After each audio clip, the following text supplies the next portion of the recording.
ಬನ್ನಿ, ಇವತ್ತು ನಾವು ರಾಜಕೀಯದ ಗದ್ದಲದಿಂದ ಸ್ವಲ್ಪ ದೂರ ಹೋಗಿ ಶಿವಮೊಗ್ಗದ ಜನಾದೇಶ ನಿಜವಾಗಿ ಏನ್ ಹೇಳ್ತಿದೆ ಅಂತ ನೋಡೋಣ.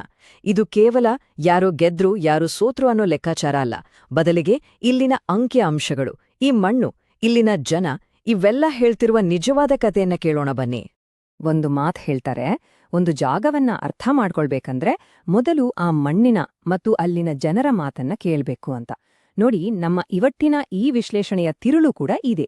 ಇದು ಬರೀ ಅಂಕಿಗಳ ಆಟ ಅಲ್ಲ, ಬದಲಾಗಿ ಶಿವಮೊಗ್ಗದ ಹೃದಯ ಬಡಿತವನ್ನ, ಜನರ ಆಸೆ ಆಕಾಂಕ್ಷೆಗಳನ್ನ, ಅವರ ನೋವನ್ನ ಅರ್ಥ ಮಾಡ್ಕೊಳ್ಳುವ ಒಂದು ಪ್ರಾಮಾಣಿಕ ಪ್ರಯತ್ನ. ಕರ್ನಾಟಕದ ಮ್ಯಾಪ್ ನೋಡಿದ್ರೆ ಶಿವಮೊಗ್ಗವನ್ನ ಮಲೆನಾಡಿನ ಹೆಬ್ಬಾಗಿಲು ಅಂತ ಕರೀತಾರೆ ಅಲ್ವಾ? ಆದ್ರೆ ಈ ಹೆಸರು ಬರೀ ಒಂದು ಭೌಗೋಳಿಕ ಗುರುತಲ್ಲ, ಅದು ಅಲ್ಲಿನ ಹಸಿರು, ಕೃಷಿ, ಸಂಸ್ಕೃತಿ, ಜನರ ಜೀವನ ಶೈಲಿ ಎಲ್ಲವನ್ನೂ ಹೇಳುತ್ತೆ. ಸೊ ಈ ನೆಲದ ರಾಜಕೀಯವನ್ನ ಅರ್ಥ ಮಾಡ್ಕೊಳ್ಳೋಕೆ ಮೊದಲು ಈ ಅಸ್ಮಿತೆಯನ್ನ ಅರ್ಥ ಮಾಡ್ಕೊಳ್ಳೋದು ತುಂಬಾನೇ ಮುಖ್ಯ. ಸರಿ, ಹಾಗಿದ್ರೆ ನಮ್ಮ ಮೊದಲನೇ ವಿಭಾಗಕ್ಕೆ ಬರೋಣ, ಶಿವಮೊಗ್ಗದ ಜನರ ನಾಡಿ ಮಿಡಿತ. ಇಲ್ಲಿ ನಾವು ಆ ಕ್ಷೇತ್ರದ ಮಣ್ಣು ಮತ್ತು ಜನರ ಆತ್ಮವನ್ನ, ಅವರ ದಿನನಿತ್ಯದ ಸವಾಲುಗಳೇನು ಅಂತ ಆಳವಾಗಿ ನೋಡೋಣ. ಶಿವಮೊಗ್ಗದ ಚಿತ್ರಣವನ್ನ ನೋಡಿದ್ರೆ ಅದು ತುಂಬಾನೇ ವಿಶಿಷ್ಟವಾಗಿದೆ. ನೋಡಿ, ಸುಮಾರು 64% ಗ್ರಾಮೀಣ ಭಾಗ ಮತ್ತು 36% ನಗರ ಪ್ರದೇಶ.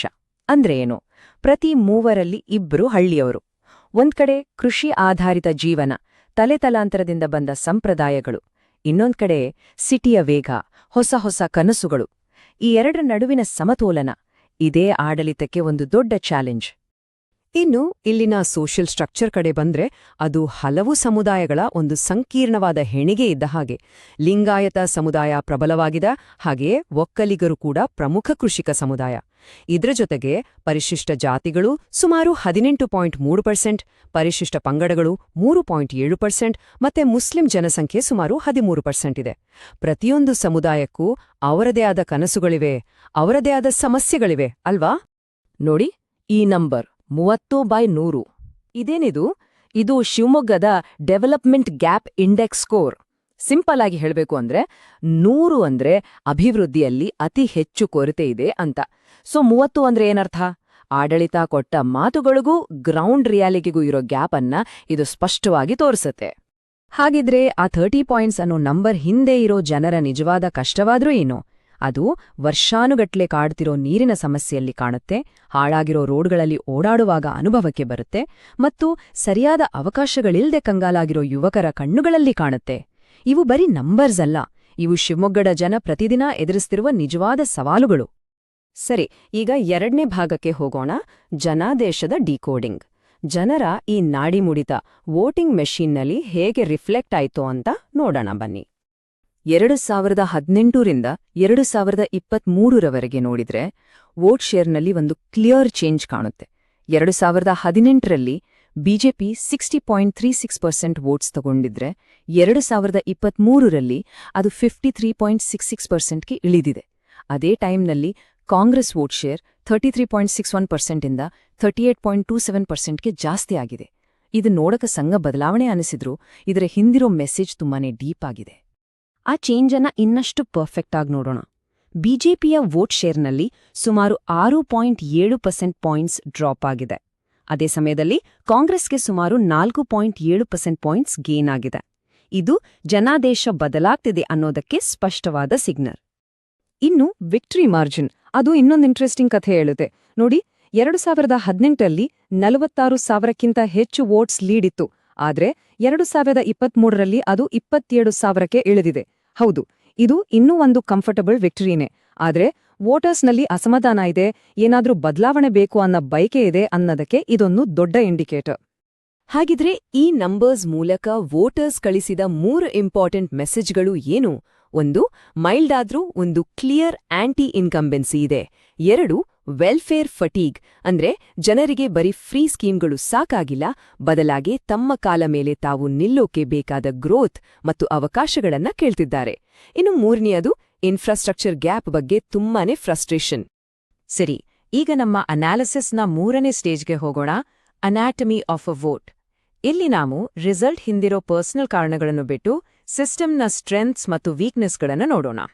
ಆಡಳಿತ ಪಕ್ಷದ ಸ್ಟ್ರೆಂತ್ಸ್ ಏನು ಅಂತ ನೋಡಿದ್ರೆ, ಇನ್ಕಂಬೆನ್ಸಿ ಅಡ್ವಾಂಟೇಜ್ ಇದೆ, ಸ್ಟ್ರಾಂಗ್ ಲಿಂಗಾಯತ ಬೇಸ್ ಇದೆ, ಮತ್ತೆ ಪಾರ್ಟಿ ಆರ್ಗನೈಸೇಷನ್ ಕೂಡ ತುಂಬಾನೇ ಸ್ಟ್ರಾಂಗ್. ಆದ್ರೆ ವೀಕ್ನೆಸ್ ಕೂಡ ಇದೆ. ಲೋಕಲ್ ಡೆವಲಪ್ಮೆಂಟ್ ಬಗ್ಗೆ ಜನರಿಗೆ ಸಾಕಾಗಿದೆ, ಕ್ಯಾಂಡಿಡೇಟ್ನ ಫಾರ್ಮಲ್ ಎಜುಕೇಷನ್ ಕಡಿಮೆ ಇರೋದು, ಕೆಲವು ಮೈನರ್ ಕ್ರಿಮಿನಲ್ ಕೇಸ್ಗಳು. ಈ ವೀಕ್ನೆಸ್ಗಳೇ ಅಪೋಸಿಷನ್ಗೆ ಒಂದು ಆಪರ್ಚುನಿಟಿ ಕ್ರಿಯೇಟ್ ಮಾಡಿಕೊಟ್ಟಿರೋದು. ಆದ್ರೆ ಎಲ್ಲಕ್ಕಿಂತ ದೊಡ್ಡ ವೀಕ್ನೆಸ್ ಅಂದ್ರೆ ಅದು ಸಿಸ್ಟಮಿಕ್. ಅಂದ್ರೆ ಪ್ರಾಜೆಕ್ಟ್ ಪ್ಲಾನ್ ಮಾಡೋದ್ರಿಂದ ಹಿಡಿದು ಅದನ್ನ ಗ್ರೌಂಡ್ನಲ್ಲಿ ಇಂಪ್ಲಿಮೆಂಟ್ ಮಾಡುವವರೆಗಿನ ಚೇನ್ ಇದೆಯಲ್ಲ, ಅದರಲ್ಲಿ ಎಲ್ಲೋ ಒಂದು ಕಡೆ ಲಿಂಕ್ ಬ್ರೇಕ್ ಆಗಿದೆ. ಇದರಿಂದ ಏನಾಗ್ತಿದೆ, ಒಳ್ಳೊಳ್ಳೆ ಸ್ಕೀಮ್ಗಳು ಕೂಡ ಜನರಿಗೆ ಸರಿಯಾಗಿ ತಲುಪ್ತಿಲ್ಲ, ಕೆಲ್ಸಗಳು ಡಿಲೇ ಆಗ್ತಿವೆ, ಮತ್ತೆ ಜನರ ಕಷ್ಟಗಳನ್ನ ಕೇಳೋ ಸಿಸ್ಟಮ್ ಕೂಡ ಸರಿಯಾಗಿ ಕೆಲಸ ಮಾಡ್ತಿಲ್ಲ. ಇದು ಬರೀ ಅಡ್ಮಿನಿಸ್ಟ್ರೇಟಿವ್ ಫೇಲ್ಯೂರ್ ಅಲ್ಲ, ಇದು ನಂಬಿಕೆಯ ಪ್ರಶ್ನೆ. ಡೆಮಾಕ್ರಸಿಯಲ್ಲಿ ಪ್ರತಿಯೊಬ್ಬ ನಾಗರಿಕನ ಘನತೆ ಇರೋದೇ ತನ್ನ ಧ್ವನಿಗೆ ಒಂದು ಬೆಲೆ ಇದೆ, ತನಗೆ ಕೊಟ್ಟ ಮಾತುಗಳು ಪವಿತ್ರ ಅನ್ನೋ ನಂಬಿಕೆ ಮೇಲೆ. ರಸ್ತೆ, ನೀರು, ಕೆಲ್ಸದ ಬಗ್ಗೆ ಕೊಟ್ಟ ಮಾತನ್ನ ಉಳಿಸ್ಕೊಳ್ಳೋದು ಬರೀ ರಾಜಕೀಯ ಜವಾಬ್ದಾರಿಯಲ್ಲ, ಅದು ನಮ್ಮ ಸಂವಿಧಾನದ ಒಂದು ಮೂಲಭೂತ ಮೌಲ್ಯ. ಸರಿ, ನಮ್ಮ 4ನೇ ಸೆಕ್ಷನ್ನಲ್ಲಿ ಈ ಡೆವಲಪ್ಮೆಂಟ್ ಗ್ಯಾಪ್ ಅನ್ನ ಇನ್ನಷ್ಟು ಡೀಟೇಲ್ ಆಗಿ ಒಂದು ಫೊರೆನ್ಸಿಕ್ ಲೆವೆಲ್ನಲ್ಲಿ ನೋಡೋಣ.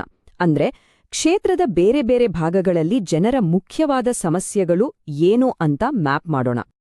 ಈ ಗ್ರೀವೆನ್ಸ್ ಹೀಟ್ ಮ್ಯಾಪ್ ನೋಡಿದ್ರೆ ಕ್ಷೇತ್ರದ ನೋವಿನ ಕಥೆನೇ ಗೊತ್ತಾಗುತ್ತೆ. ಉದಾಹರಣೆಗೆ, ಶಿವಮೊಗ್ಗ ಸಿಟಿಯಲ್ಲಿ ಕುಡಿಯೋ ನೀರಿನ ಸಮಸ್ಯೆ ಎಷ್ಟಿದೆ ಅಂದ್ರೆ ಜನ ಖಾಲಿ ಕೊಡಗಳನ್ನ ಹಿಡಿದು ಪ್ರತಿಭಟನೆ ಮಾಡ್ತಾರೆ. ಇನ್ನು ಸಿಟಿ ಹೊರಗಡೆ ಬಂದ್ರೆ ಹಾಳಾದ ರೋಡ್ಗಳು, ರೈತರಿಗೆ ನೀರಾವರಿ ಸಮಸ್ಯೆ, ಹಾಗೇ ಟ್ರೈಬಲ್ ಮತ್ತು ಎಸ್ಸಿ ಏರಿಯಾಗಳಲ್ಲಿ ಟಾಯ್ಲೆಟ್ನಂತಹ ಬೇಸಿಕ್ ಸೌಲಭ್ಯಗಳೇ ಇಲ್ಲ, ಮನೆ ಕಟ್ಟೋ ಸ್ಕೀಮ್ಗಳು ತುಂಬಾನೇ ಸ್ಲೋ ಆಗಿ ನಡೀತಿದೆ ಅಂತ ದೂರುಗಳು. ಇಲ್ಲಿವರೆಗೂ ನಾವು ಪ್ರಾಬ್ಲಮ್ಸ್ ಬಗ್ಗೆ ಅನಲೈಸ್ ಮಾಡಿದ್ವಿ. ಈಗ ನಮ್ಮ 5ನೇ ಸೆಕ್ಷನ್ನಲ್ಲಿ ಅನಾಲಿಸಿಸ್ನಿಂದ ಆಕ್ಷನ್ ಪ್ಲಾನ್ಗೆ ಶಿಫ್ಟ್ ಆಗೋಣ. ಅಂದ್ರೆ ಒಂದು ರಿಸಲ್ಟ್ ಓರಿಯೆಂಟೆಡ್, ROI ಡ್ರಿವೆನ್ ಆಡಳಿತ ಮತ್ತು ಅಭಿವೃದ್ಧಿಗೆ ಒಂದು ಬ್ಲೂಪ್ರಿಂಟ್ ಹೇಗಿರಬಹುದು ಅಂತ ನೋಡೋಣ. ಡೆವಲಪ್ಮೆಂಟ್ನ ಸ್ಟ್ರಾಟಜಿಕ್ ಬ್ಯಾಕ್ ಬೋನ್ ಆಗಬಲ್ಲ 3 ದೊಡ್ಡ ಪ್ರಾಜೆಕ್ಟ್ಗಳು ಇಲ್ಲಿವೆ. 1, ತುಮಕೂರು ಶಿವಮೊಗ್ಗ NH206 4 ಲೇನಿಂಗ್. ಇದು ಬರೀ ರೋಡ್ ಅಲ್ಲ, ಇದು ಬಿಸ್ನೆಸ್ ಮತ್ತೆ ಕನೆಕ್ಟಿವಿಟಿಲ life line. 2, Tunga river front project. ಇದು ಜನರ ಕ್ವಾಲಿಟಿ ಆಫ್ ಲೈಫ್ ಮತ್ತೆ ಟೂರಿಸಂ ಎರಡನ್ನೂ ಇಂಪ್ರೂವ್ ಮಾಡುತ್ತೆ. 3, Shahi little king textile park. ಇದು ನಮ್ಮ ಯುವಕರಿಗೆ ಲೋಕಲ್ ಆಗಿ ಒಳ್ಳೆ ಸಂಬಳದ ಕೆಲಸ ಕೊಡುತ್ತೆ. ಆ ಲಾಂಗ್ ಟರ್ಮ್ ಪ್ರಾಜೆಕ್ಟ್ಗಳ ಜೊತೆಗೆ ಜನರ ಡೈಲಿ ಕಷ್ಟಗಳನ್ನ ಕಮ್ಮಿ ಮಾಡೋಕೆ 3 ಇಮ್ಮಿಡಿಯೇಟ್ ಪ್ರಯಾರಿಟಿಗಳನ್ನ ಫಿಕ್ಸ್ ಮಾಡಬೇಕು.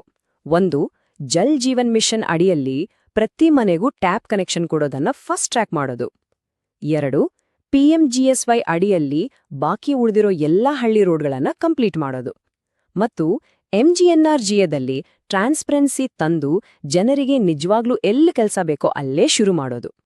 ಆದ್ರೆ ಈ ಎಲ್ಲಾ ಸ್ಕೀಮ್ಗಳನ್ನ ಇಂಪ್ಲಿಮೆಂಟ್ ಮಾಡುವಾಗ ನಾಗರಿಕರ ಘನತೆಯನ್ನ ಕಾಪಾಡೋದು ತುಂಬಾನೇ ಇಂಪಾರ್ಟೆಂಟ್. ಅಂದ್ರೆ ಜನರಿಂದ ಯಾವುದೇ ಡೇಟಾ ತಗೊಳ್ಳುವಾಗ ಅವರು ಒಪ್ಪಿಗೆ ಮತ್ತು ಪ್ರೈವಸಿಯನ್ನ ಗೌರವಿಸಬೇಕು. ಭಾರತದ ಡೇಟಾ ಪ್ರೊಟೆಕ್ಷನ್ ಕಾನೂನಿನ ಪ್ರಕಾರ ಜನರ ನಂಬಿಕೆಯನ್ನ ಯಾವತ್ತೂ ಮುರಿಬಾರ್ದು. ಯಾಕಂದ್ರೆ ಆಡಳಿತಕ್ಕೂ ಜನರಿಗೂ ಇರೋ ಸಂಬಂಧ ನಿಂತಿರೋದೇ ನಂಬಿಕೆ ಮೇಲೆ. ಸರಿ, ಈಗ ನಮ್ಮ ವಿಶ್ಲೇಷಣೆಯ ಕೊನೆಯ ಭಾಗಕ್ಕೆ ಬಂದಿದ್ದೇವೆ. ಆಡಳಿತ ಅನ್ನೋದು ಒಂದು ಭರವಸೆ. ಇಲ್ಲಿ ನಾವು ಗವರ್ನೆನ್ಸ್ ಅನ್ನ ಬರೀ ಒಂದು ಎಲೆಕ್ಷನ್ ಸೈಕಲ್ ಆಗಿ ನೋಡಲ್ಲ, ಬದಲಾಗಿ ಜನರ ಜೊತೆ ಲಾಂಗ್ ಟರ್ಮ್ಗೆ ಒಂದು ನಂಬಿಕೆಯ ಸಂಬಂಧವನ್ನ ಹೇಗೆ ಕಟ್ಟೋದು ಅಂತ ಯೋಚನೆ ಮಾಡ್ತೀವಿ. ಒಬ್ಬ ಒಳ್ಳೆ ಲೀಡರ್ಗೆ 2 ಥರದ ಡಿಸಿಷನ್ ತಗೊಳ್ಳೋಕೆ ಬರಬೇಕು, ಸ್ಟ್ರಾಟಜಿಕ್ ಮತ್ತು ಆಪರೇಷನಲ್. ಸ್ಟ್ರಾಟಜಿಕ್ ಅಂದ್ರೆ ಲಾಂಗ್ ಟರ್ಮ್ ವಿಷನ್, 3ರಿಂದ 5 ವರ್ಷದ ಪ್ಲಾನ್.